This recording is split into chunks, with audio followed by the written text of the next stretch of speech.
Hello dear student, आज हम लोग आगे बढ़ाएंगे। पिछली क्लास में हम लोग देखे थे कायिक जनन और कायिक जनन से होने वाले लाभ, यहाँ तक हम लोग रखे हुए थे। आज हम लोग कायिक जनन से हानि, तो 2-3 पॉइंट आपका क्लास 10th का है। ये पार्ट 4 है साइंस में। चैप्टर आपका हाउ डू ऑर्गेनिज्म रिप्रोड्यूस, जीवों में जनन कैसे होता है, तो इसको हम लोग पार्ट 4 में कंटिन्यू करने जा रहे हैं। तो आपका जो कायिक जनन से हानि है, पहला तो ये है कि जब ये हम उसके पूर्वजों से ही काम करा रहे हैं, जब उसके पूर्वज से ही नया संतान बना रहे हैं, तो नए संतान जो बन रहे हैं वो नया लक्षण वाला कुछ नहीं बनेगा, मतलब कुछ अच्छे कैरेक्टर वाला नहीं बनेगा। मतलब जो पुराना लक्षण है वो पुराना लक्षण ही बना रहेगा।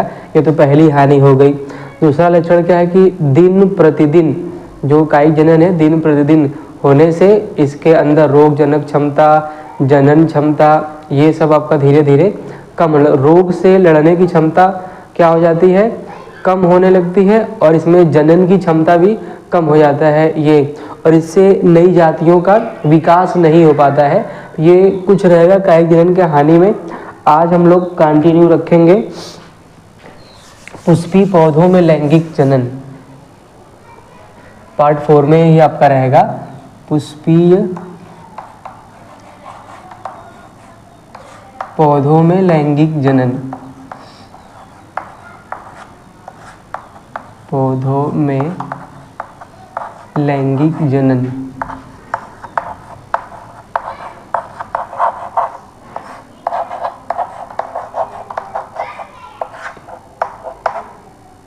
Sexual reproduction in flowering plants. अब ये जो आपका है लैंगिक जनन हमें पौधों में कराना है, और वो भी किसमें, जिसमें पुष्प आपका बन रहा है। तो सबसे पहले एक वैज्ञानिक थे आइकलर। आइकलर ने पौधों को 2 कैटेगरी में बांटा, एक फेनरोगैम्स और एक क्रिप्टोगैम्स। एक फेनरोगैम्स, फेनरोगैम्स, और दूसरा बांटा है क्रिप्टोगैम्स।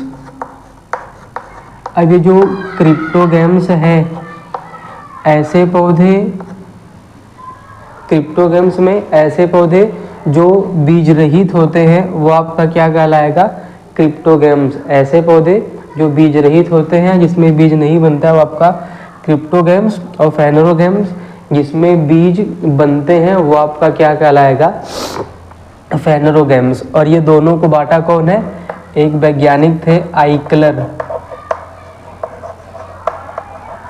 और आप लोग देखे होंगे एक इक्लेयर्स नाम की टॉफ़ी होती है, तो उन्हीं से मिलता जुलता नाम है आइकलर।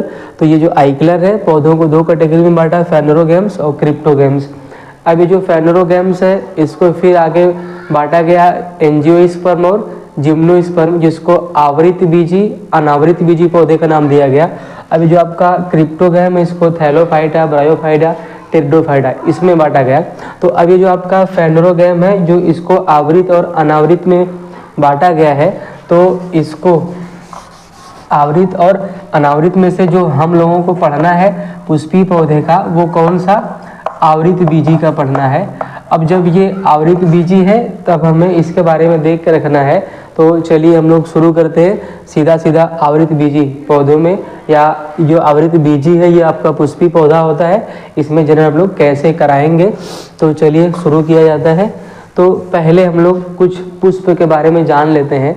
तो पुष्प है क्या, तो पुष्प किसी भी पौधे का, जो भी पुष्पीय पौधे हैं उनका लैंगिक अंग या लैंगिक संरचना होता है। क्योंकि हमें लैंगिक जनन कराना है तो पुष्प पौधे का लैंगिक संरचना या लैंगिक भाग के रूप में होता है। और उस लैंगिक भाग को जब पूरा बनाया जाता है तो वो तने से बनता है। जब तने से बनता है तो उसको हम लोग रूपांतरित प्ररोह के रूप में भी जानते हैं। तो चलिए कुछ और बातें। पुष्प का अध्ययन, study of flowers, study of flowers क्या कहलाएगा, anthology, anthology, study of flowers, anthology. उसके बाद कल्चर ऑफ फ्लावर्स, या जिसको हम लोग पुष्प की खेती करते हैं, खरीदते हैं, बेचते हैं, ये culture of flowers, culture of flowers, ये कहलाता है फ्लोरिकल्चर। फ्लोरिकल्चर, जिसमें पुष्प हम लोग खेती वेती करेंगे, बेचेंगे, खरीदेंगे, ये आपका कहलाता है फ्लोरिकल्चर। अब आगे थोड़ा से और पुष्प के बारे में हम लोग देखना शुरू करेंगे। चलिए आगे बढ़ाया जाता है। अब मान लीजिए कि ये कोई पौधा आपका हो गया। अब इस पौधे से कोई नई शाखा निकली, पौधे से कोई नई शाखा निकली। अब इस नई शाखा पे बनाना क्या है? पुष्प बनाना है। और जब पुष्प बनाना है तो यहाँ मान लीजिए कुछ संरचना बन रही है। इस संरचना को हम लोग नाम दे रहे हैं पुष्प कलिका। पुष्प कलिका, पहले पौधा, पौधे से नई शाखा, नई शाखा पे एक छोटी सी संरचना, क्या? पुष्प कलिका बना। अब इस पुष्प कलिका से थोड़ा से और ये संरचना मान लीजिए निकला, ये। अब ये जो संरचना निकला हुआ है, इस संरचना को हम लोग नाम देते हैं पुष्पवृंत। इस संरचना को नाम कौन सा देंगे? पुष्पवृंत। अब पुष्पवृंत का ये ऊपरी भाग, ये जो आपका ऊपरी भाग है, ये थोड़ा से फूल करके ऐसे बड़ा हो जाता है। जब ये फूल करके साइज में बड़ा हो जाता है, तब इसे हम लोग नाम देते हैं पुष्पासन या थैलेमस। पौधा, पौधे से नई शाखा, नई शाखा पे कलिका, पुष्प कलिका, पुष्प कलिका से विकास पुष्पवृंत का, पुष्पवृंत का ऊपरी भाग फूल करके बड़ा हो जाता है, पुष्पासन कहलाता है। अब इसके बाद, पुष्पासन के बाद अब इस पे कुछ संरचना बनना शुरू होता है। अब वो संरचना आपका बाह्य दल होगा, दल होगा, फिर उसमें नर और मादा भाग होंगे। तो इन सभी भागों को मिला करके नाम दिया जाता है पुष्पपत्र। पुष्पपत्र किसको? जो पुष्पासन है, बाह्य दल है और नर और मादा भाग है, इन सबको सामूहिक रूप से हम नाम कौन सा देते हैं? पुष्पपत्र। पत्र का मतलब पत्ती, पत्र का मतलब पत्ती। तो अब ये जो आपका है पूरा सामूहिक भाग से क्या कहलाएगा? पुष्पपत्र कहलाता है। तो अब चलिए हम लोग एक पुष्प की संरचना या थोड़ी सी उसके बारे में देख लेते हैं, पुष्प के भाग कौन कौन से हैं। तो एक तो आपका रहेगा सहायक भाग पुष्प का, और दूसरा रहेगा आवश्यक भाग। अब ये जो सहायक भाग है, जिसको हम लोग नाम देंगे बाह्य दल पुंज, बाह्य दल पुंज, जिसको कैलिक्स, जिसको हम लोग क्या कहेंगे? कैलिक्स। अभी जो है, जैसे जब तक पुष्प आपका पूरा खिला नहीं हुआ है, तब तक कुछ हरे रंग के कलर में ऐसे इस आकार में बंद रहता है। जब पुष्प पूरा खिलता है तो ऐसे आपका बनता है। तो ऐसे जो पुष्प के बाहर हरे रंग में बंद रहता है, वही आपका क्या रहेगा? बाह्य दलपुंज रहेगा। और ये जो बाह्य दलपुंज है, ये करता क्या है? प्रकाश संश्लेषण करता है, फिर भोजन बनाएगा। भोजन बनाएगा तो पुष्प को, उसको भोजन प्रदान करने के लिए। अब जो बाह्य दलपुंज है, इसके इकाई को हम लोग नाम देते हैं सेपल्स। इसके इकाई को कौन सा नाम देंगे? सेपल्स, जिसको हिंदी में कहा जाता है बाह्य दल। उसके एक भाग को नाम क्या देंगे? बाह्य दल या सेपल्स। और ये सामूहिक रूप से क्या कहलाता है? बाह्य दलपुंज। ये पहला आपका पुष्पपत्र है, जिसे पहला चक्र भी पुष्प का नाम देते हैं। ये तो आपका हो गया पहला बाह्य दल। दूसरा आपका आता है दलपुंज। अब ये जो दलपुंज है, जिसको हम लोग कहते हैं कोरोला, ये कोरोला। अब ये जो कोरोला है, ये पुष्प का रंगीन भाग होता है। जब ये पुष्प का रंगीन भाग होता है, तो ये कीट वगैरह को क्या करता है? अपनी ओर आकर्षित करता है। और इस आकर्षित होने से सहायता किस में मिलता है? परागण में सहायता मिलता है। जब कोई भी कीट, कोई भी जंतु पुष्प की ओर आकर्षित होगा, तो वो सहायता किस में करा रहा है? मतलब परागण में सहायता करा रहा है, और परागण होगा फिर निषेचन होगा, आगे की प्रक्रिया बढ़ाई जाएगी, तो ये आपका क्या हो जाएगा, दलपुंज। और दलपुंज के इकाई को हम लोग नाम कौन सा देंगे, पेटल्स, ये जिसको नाम दिया जाएगा दल का। तो पहला सहायक भाग बाह्य दलपुंज कैलिक्स, जो बाहर होगा, पुष्प की कलिकावस्था में सुरक्षा करेगा, हरे कलर का होता है, भोजन बनाता है। दलपुंज रंगीन भाग होता है, आकर्षक होता है, जंतुओं को अपनी ओर आकर्षित करता है, उससे परागण होगा, बाकी फिर आगे निषेचन की प्रक्रिया बढ़ाई जाएगी, और इसके इकाई को हम नाम कौन सा देंगे, दलपुंज का नाम देते हैं, सॉरी इकाई को दल का नाम दिया जाता है। अब जो आवश्यक भाग है, अब आवश्यक भाग भी आपका दो भागों में बटेगा, एक आपका जायांग और एक आपका पुमंग, जिसको नर और मादा भाग में बांटा जाता है। एक आपका पुमंग, दूसरा आपका जायांग। अब ये जो पुमंग है, जिसको हम लोग नाम देते हैं एंड्रोसियम, एंड्रोसियम, और दूसरा आपका जो जायांग उसको गाइनोसियम। ये अब जो एंड्रोसियम है ये नर का विकास कराने वाला है, और जो गाइनोसियम है वो मादा का विकास कराने वाला है।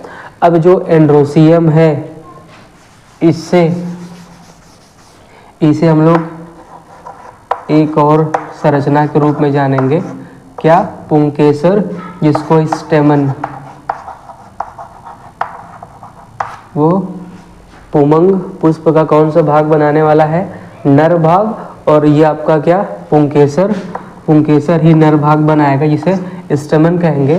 पुंकेसर के समूह को नाम कौन सा देंगे, पुमंग का। पुंकेसर के समूह को नाम क्या देंगे, पुमंग का। अब ये जो नर भाग बन रहा है, इस नर भाग में कौन कौन सी संरचना होती है, चलिए हम लोग उसको थोड़ा सा देख लेते हैं।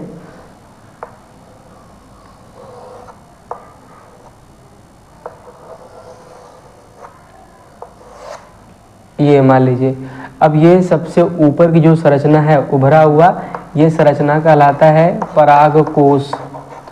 ऊपर की जो संरचना वो क्या कहलाएगी, परागकोश कहलाएगा, और इसके अंदर कुछ कण भरा रहता है, जिसे हम लोग नाम क्या देंगे, पराग कण का नाम देंगे। और ये लंबी डंठल नुमा संरचना या रस्सी की जैसी संरचना, रस्सी की जैसे डंठल नुमा अच्छा रहेगा, ये जो डंठल नुमा संरचना है इसको हम लोग नाम क्या देंगे, पुतंतु। पुतंतु। परागकोश सबसे ऊपरी भाग फूला हुआ, परागकण उसके अंदर कुछ कण रहेगा, पुतंतु डंठल नुमा संरचना, और ये तीनों मिलके क्या बनाएंगे, नर भाग को बनाएंगे। ये आपका हो गया। दूसरा जो स्त्री केसर है,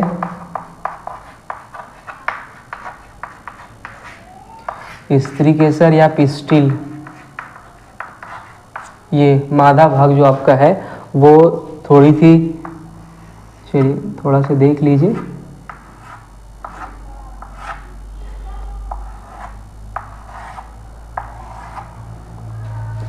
इतनी संरचना, फिर उसके बाद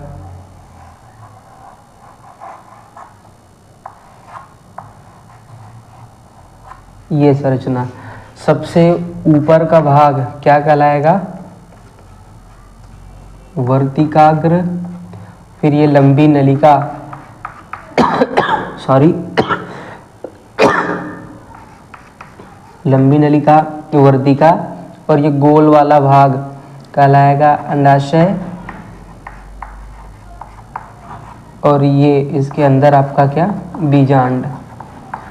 अब इसके नीचे देखा जाए तो यहाँ आपका फिर से बनेगा क्या, पुष्पासन, वाह्यदल लगेंगे।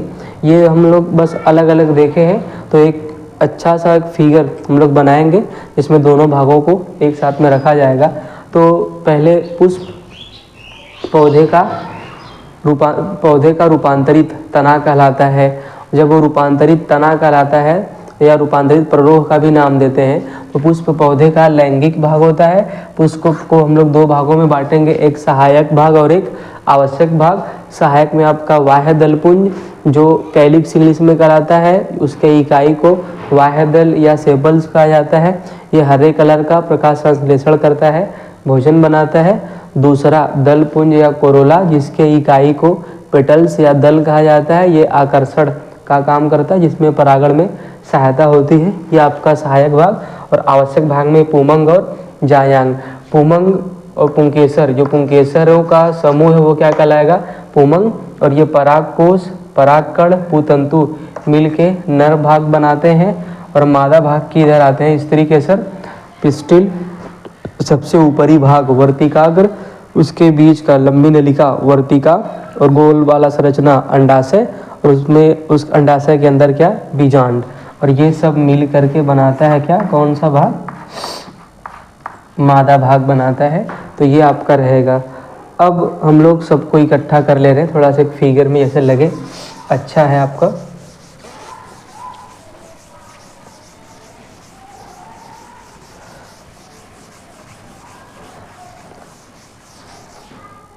चलिए कोई भी एक फिगर का जैसा बना लीजिए कुछ।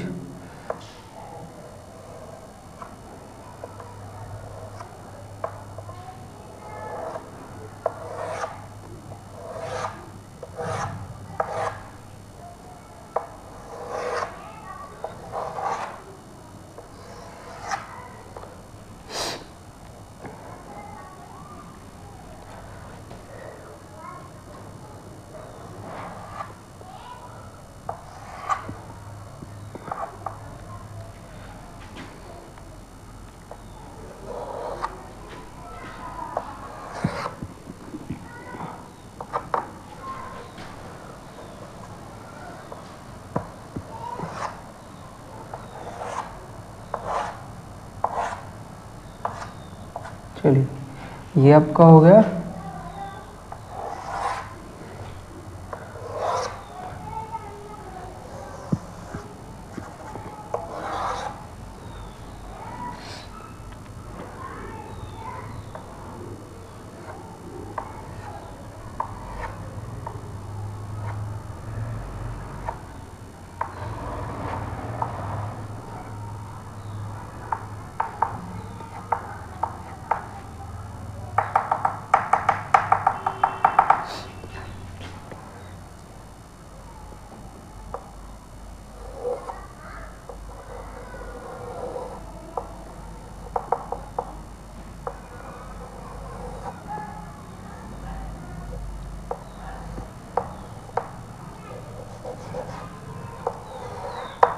ये आपका।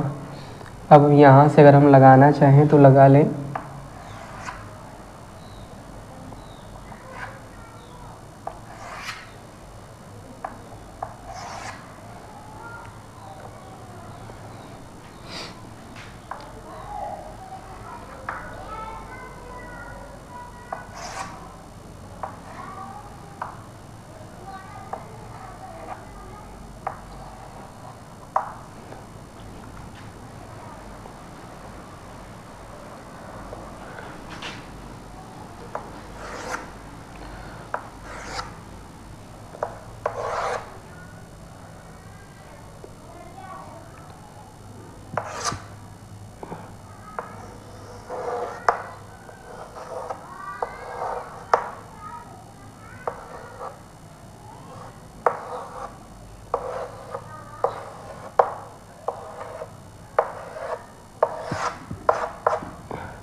चलिए कास्ट और बढ़ा के लीजिए कुछ।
चलिए भी आ रहे हैं।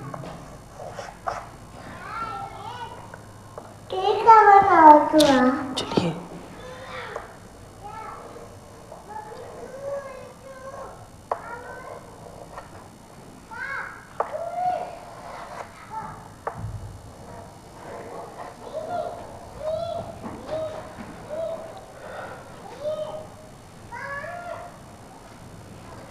चलिए, तो ये आपका छोटा सा पुष्प। अब इसमें जो जो भाग है उसको हम थोड़ा सा नाम दे ले रहे हैं। ये एक पुष्प की संरचना है। अब ये सबसे ऊपर का कौन सा? परागकोश, जिसको हम लोग नाम देंगे एंथर। नाम देंगे कौन सा? एंथर का। और इसके अंदर आपका क्या है? पराग कण, जिसको हम लोग नाम देंगे पॉलन ग्रेन। अब ये लंबी डंठल नुमा संरचना, ये कहलाएगा आपका पूतंतु। अब उसके बाद ये जो ये पूरा है बड़ा वाला भाग, ये सब, इसको हम लोग नाम देंगे क्या? दल। और ये आपका क्या? बाह्य दल।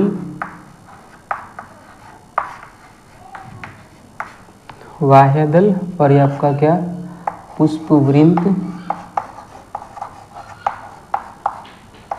और ये आपका पुष्पासन। ये आपका हो गया।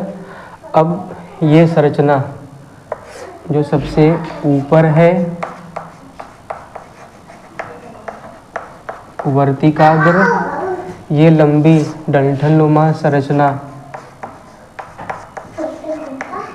वर्तिका। और ये गोल वाली जो संरचना है ये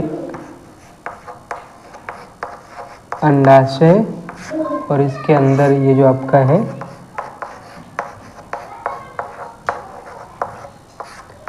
बीजांड। वर्तिकाग्र को स्टिग्मा, वर्तिका को स्टाइल, अंडाशय को ओवेरी, और ये आपका ओव्यूल। ये आपका हो गया। और ये आपका, और जो ये सब मिल के बनाएंगे कौन से? मादा भाग। वर्तिकाग्र, वर्तिका, अंडाशय, बीजांड, ये सब मिल करके बनाएगा मादा भाग। और ये सब मिल करके बनाएगा नर भाग। तो ये है पुष्प की संरचना। अब इसके बाद हम लोग इसके आगे होने वाली संरचना को देखेंगे। तो ये आपका रहेगा पुष्प की संरचना। अब हम लोग अगले दिन से आगे की संरचना बढ़ाएंगे। तो यहाँ तक आपका रहेगा। Thank you.